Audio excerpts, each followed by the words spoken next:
Amanda Domingo Pellerano, former soldier of the Latin Kings. I used to run a drug trafficking network in New Orleans, and this is how crime works. So it was in 1995 when I got involved. It was because of the name, because of the weight that that name carried. When you said Latin Kings, they're like, oh, you know, they thinking like, man, don't play with him, like he's a Latin king. Initially is to uplift our people. This is not a gang, right?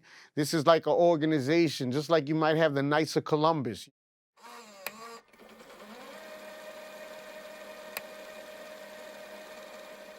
First, it would be a validation of who you were in the streets. Like, you just couldn't come from anywhere and, hey, I want to be a Latin king. You know, like, who are you? You know, what type of work you put in? You know, who knows you? You know what I'm saying? Like, are you violent? You know what I'm saying? Like, things got to line up with this specific lifestyle. So when you have 2 or 3 people, they want you to be initiated. They'll have 5 men that jump you, beat you up in a circle, 2 to 3 minutes. How you handle that process allows you to know if you made the initiation to become a Latin king. I remember specifically when I got jumped in, I was 14, 15 years old. Man, it felt like the longest 3 minutes of my life. I thought they was giving me extra time. I'm like, what time is it? And it was like, it's only been 1 minute. I'm like, and I'm fighting for my life. But when you fall down, they don't stomp you out. They let you get back up and keep fighting. And that's part of the initiation, because if you just stay down, then you're not ready. Then when the time is up, it's all hugs and daps. Amor de rey, amor de rey. Everybody saying King Love, King Love, King Love. You hug, and now we laughing about it. You feel a sense of worth. You feel like you have a sense of purpose. Like now you're a part of something that is so great. You're a part of something that's bigger than you. You get in a gang, they give you a name. They change your name. They call me Paco. You know, I eventually turned into Paco, the Pope of the streets. And I became a slave to my own name. So whether if I had to kill you, if I had to steal from you, if I had to rob you, if I had to hurt you, you're not gonna shame this name, because my identity was in this name. And I went hard behind that name.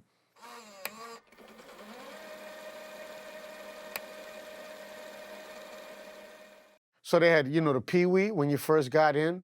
That was the trial period, just to see, you know, your character, see if you're a man, if you're willing to fight, if you're willing to die, you know, like if you're ready for war. If you're a juvenile, you're a Pee-wee for 2 years, and then from there, a soldier, and then from a soldier, you could rise in ranks. So in the ranking, they had the first Inca president, you know, they had the vice president, they had the warlord, which is basically the enforcer. They had the council that would see, you know, it's just like a counselor, you know, somebody that had a lot of wisdom, a lot of knowledge that you would have access to. And then they had the treasurer that would control the finances to allocate where the funds would go. You know, so basically that was the chain of command. So the first Inca, you got to think Inca, power, you know what I'm saying? So that was a place, a position of authority. And the one that had rank over the New Orleans chapter in that period was Paco. And I think in New York, it was like King Blood. So there are some people that would not rise in ranks because they just simply didn't put in enough work or didn't take it seriously. And then there was cases where some people would get demoted, then somebody else would rise in that position. And there was instances where some people switched sides, and there was a green light on them that if they seen them, like it smash on sight. I kind of like skipped the Pee-wee stage because I was doing things that soldiers was doing that Pee-wee shouldn't have been doing. When I was in prison, I had a guy, he was a Paru, he was a Blood, and I was a King. So then we just joined it together and was able to run the whole compound. Now in that organization, I was the Inca, I was the crown, you know, like I was the president of that. And in Blood, he was the vice president. And I took that from the prison to the streets. And was really, that's where I just got into the drug trade, just really like, you know, transporting and just dealing with a lot.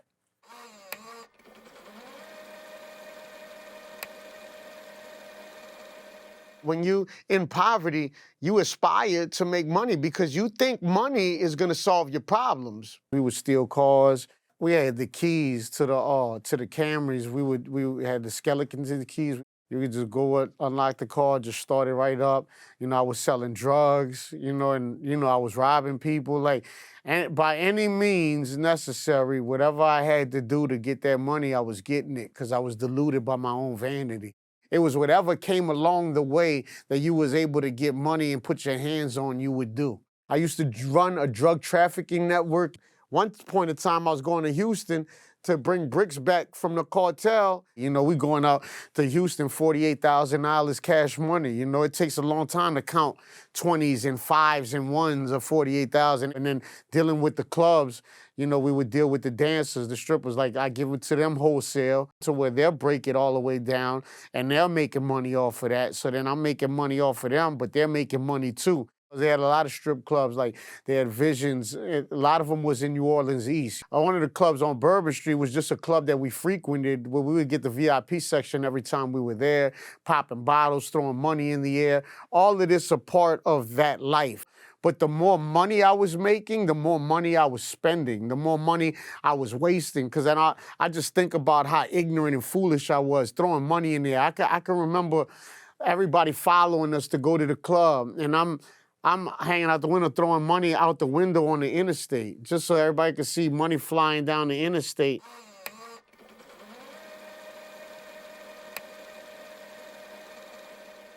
So when the Latin Kings started, like Chicago, it started in Chicago, which they deemed the motherland. So the Latin Kings was formed to uprise the Latin race so they could combat the influences that was around them based upon the Aryan Brotherhood and the other black gangster disciples and these other factions, so they came together because they were being oppressed in that time.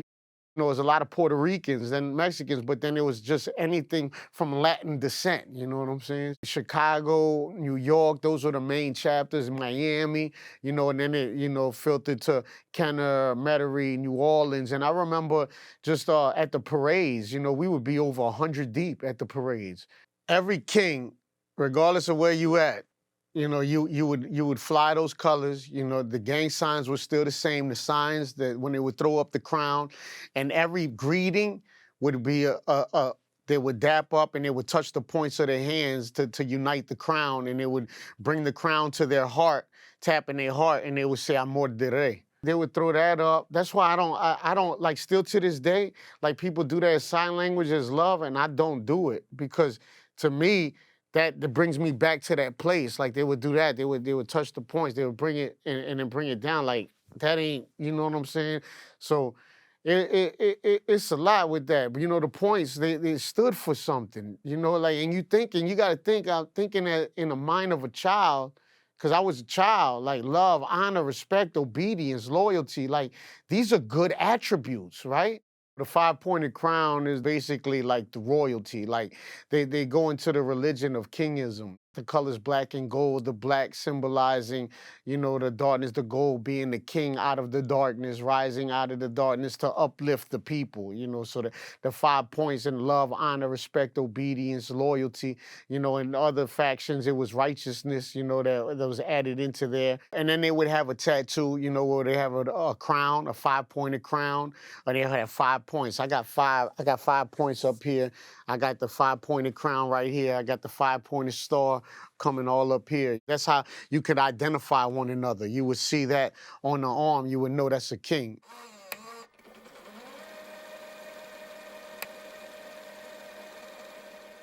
They had Bank Street Posse. They had Hoover, 31st Hoovers. They had Folks and Crips. All of that was rivals. And that's why basically the Latin Kings and the Bloods ride under the 5, under the People's Nation, because they have the same rivals. When you think about gangs in California and Chicago, like, everything was segregated within blocks, within demographics. So this block banged this, so you knew not to go on that block if you was part of a different sect, right? So that was based upon demographics, and then also it's territorial, so like, who's gonna run this territory? So if you're selling drugs in this territory, this other section can't come in and make money on your street because this is your street. You had a force behind you. It was like a machine, you know what I'm saying? Like, this is what you're doing, and these people are here to help validate that. Like I said, in the street life, when you in the streets, you need street cred. When you in the streets, you need to have power behind you. If not, the Jungle Creed states the strong must feed on any prey at hand. I was branded a beast and sat at the feast before I was even a man. That's a creed that they go by. Is taking, I want it, I'm gonna get it. And if you wanna go to war, we can go to war. It's just not having no concern, no appreciation for life. It was all about you. They gotta think, you're in New Orleans, you're in the murder capital. So obviously you're gonna carry a gun because people are not always fighting, right? So then you would take situations as they come. If it's a fight, let's get in a fight. But if you pull out a weapon, I'm not gonna let you kill me. So I need to have a weapon. You don't go to a gunfight with a knife, right? And you just had to be ready for whatever came.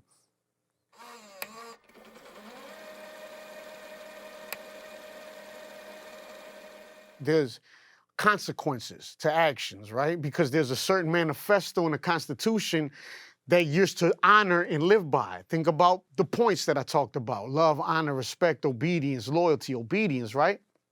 So when you're dealing with streets, you're dealing with rebellion.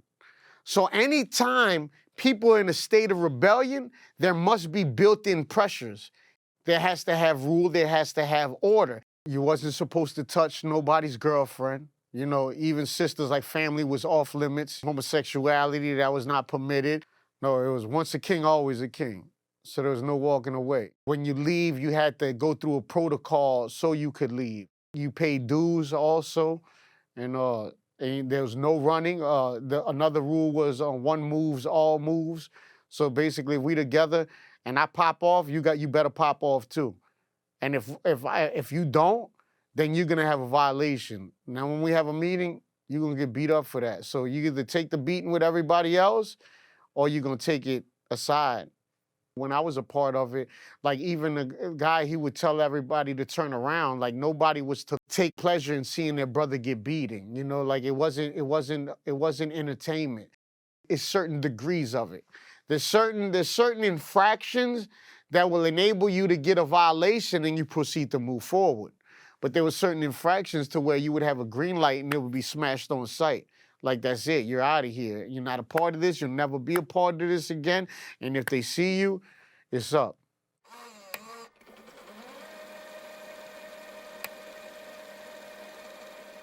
The religious aspect of the Latin Kings is the gravitation towards the linguistics. Oh, you talking about amor de rey. All right, Jesus Christ is the king of all kings.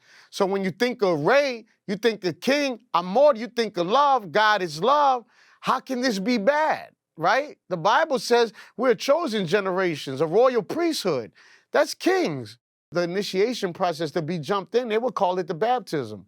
We would have meetings, they would call it mass, and we would meet in a cemetery. Think about that, right? But we would meet in the cemetery, and then the New Orleans chapter and the Kenneth chapter. Now, basically, they had the same manifesto, the same constitution from Chicago.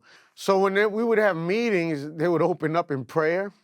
Everybody would get on their knees, put their head down, they'd open up in prayer.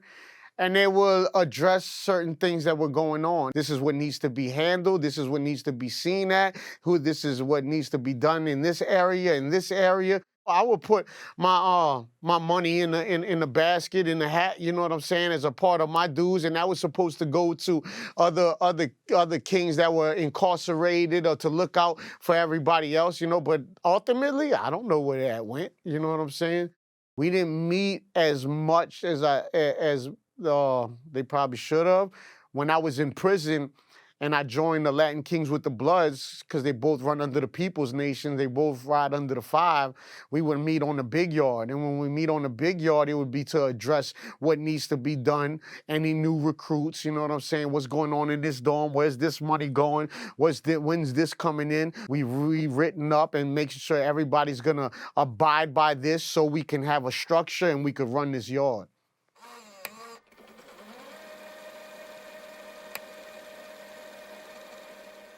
The connection between the Latin Kings on the streets and the ones in jail is based upon influence. If you're just a peewee or you're just a soldier, 9 times out of 10, you're not gonna see a penny.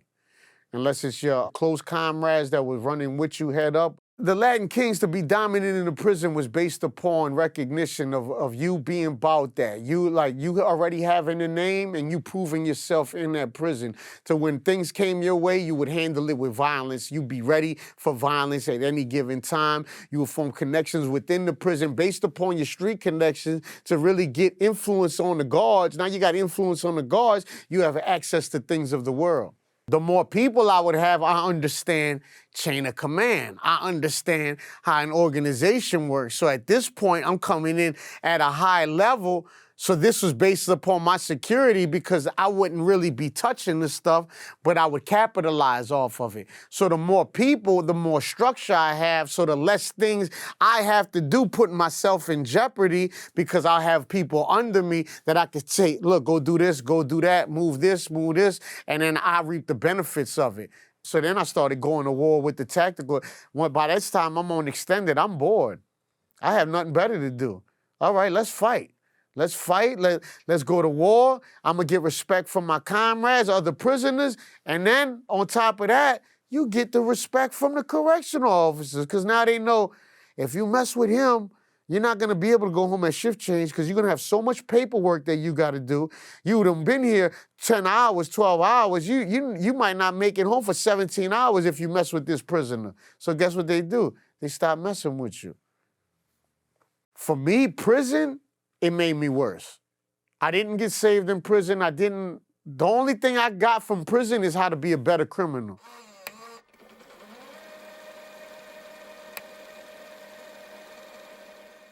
Man, my breaking point, bro, I didn't care about the fighting. I didn't, like, pain don't last long, you know what I'm saying? It was really my kids, man. When I did that 5-year bid, and my little girl Haley, she was 2 years old when I went. I had been locked up like 4 years, and I was on maximum security. This instant, the officer that was working the dorm, he was cool with me, so he's working visit this day, and he lets me hold my little girl even though I'm non-contact. I got a belt, I got handcuffs, and I got shackles. I'm holding my beautiful baby girl. She's like, Daddy, what is this? I said, that's my bracelet, baby. Daddy shining. You don't see they brand new? And she looks, and she said, well, what is this? And she grabs my shackles, and I start doing like this, and I'm making them jump like a jump rope. I was like, oh, that's my jump rope, baby. And she looks, she said, you look stuck. You look like you stuck. I told you prison didn't make me better. I'm about to start this empire when I hit the streets. But all of this stuff was breaking me. So getting out, for me, it wasn't even a thought because I didn't care, like, what they would do or what they was gonna say. I started going up here 12, 13. It was stealing clothes and selling them on the block, you know, and then possession of a stolen weapon. They kicked my mama's door in and they found the gun. Then we was all at a parade. We was going to fight another rival gang. We had an 8-ball and a bandana. We had one other guys had a knife, you know. So, but man, God intervened. We ended up getting caught smoking weed in the car before we could get out and do what we was going to do. Then 16, 1 count of first-degree attempted murder, 3 counts of aggravated assault, 1 count of aggravated criminal damage. It was gang-related. You know, got locked back up, and I was in there 17, and I got a 5-year suspended sentence. Then I ended up getting charged as an adult. I was on the streets 2 years, and then I got locked back up. I came home 26, 27. I got locked back up 28, 29. I come home 30, 31. Then 32, I overdosed on heroin for the 3rd time. I was dead on the floor. And I say, the paramedics, awesome, they did their job, but they didn't bring me back. He brought me back because I got a purpose. It's like I didn't care about my life. I'm putting myself in jeopardy. You living that life not knowing that you hurting everybody that loves you in the process. When I overdosed on heroin, I ended up getting sentenced to the church, mandated by the court with a suspended sentence saying, if he gets kicked out, If he leaves, we vacate the sentence, take him back to trial on the initial charge, and multi-bill him. So it's either complete this 1-year discipleship rehabilitation program or go do 15, 30 years in prison. I went because I'm like, I'm going to face this. I said, Paco's dead. I'm a new creation in Christ. That's where rebirth come from.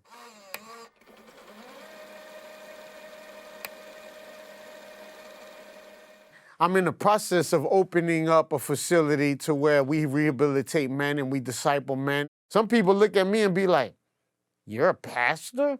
Well, what's a pastor supposed to look like? Older men need to take accountability to be there for the younger men. They want to see you love them. You got to give your time to this younger generation. Don't just tell them what they need to do. Show them what they need to do, right? So how are you going to do that? By proximity. By inconveniencing yourself and going into these neighborhoods, going into the projects. I go hood to hood, block to block, prison to project, to juvenile facilities, and I share my testimony and I make it tangible because I make myself transparent. I don't get cleaned up like I never been dirty. So I used to rap for the world. I opened up for Kevin Gates, opened up for VH1 Living Hip Hop. I had a beat from Manny Fresh with Manny Fresh on the chorus with Cash Money Records. I got a new single out with my wife and Sister Roxy Comeda, that's part of the worship team. It's called Amazing Grace. It's like a 2023 rendition. Like, it's no coincidence. Like, I'm here talking about God's amazing grace. You know what I'm saying?